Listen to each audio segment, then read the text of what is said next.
Our test wall has seen a lot. I've tried some bold looks with paint, such as painting stripes, stamping, and tracing. I've tried looks with paper and wallpaper, and I even tried a look with rugs.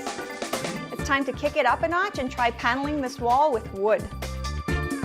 I ordered a few boxes of wood panels online, which came in a variety of finishes. These were real wood panels with texture, but they're surprisingly thin and super light, which makes it perfect for indoor installation. Simply using a handsaw, I pre-cut some pieces to fit the size of my wall. There are so many different ways that you could apply these panels: horizontally, vertically, in a herringbone pattern, or diagonally. I chose to go with the vertical application.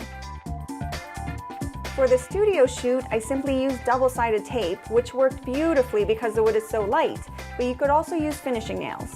The benefit of double-sided tape is that if you make a mistake in how it's placed, it's easy to fix. I made sure to distribute the different tones and finishes of the pieces across the wall. Some pieces were more grayed, others more orangey brown, some had knots, and some had white painterly streaks. It took no time at all to completely cover this wall.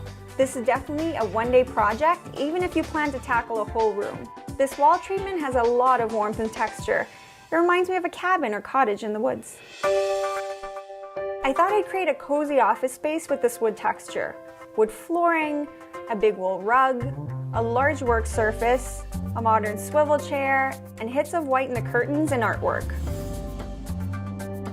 I think these wood panels are very versatile. I've seen these panels used as an accent wall in a bedroom, in a living room, and I've even seen it used in a kitchen. You could take this look in so many directions, whether you're going for a country or rustic look, an industrial or urban, or even a modern look.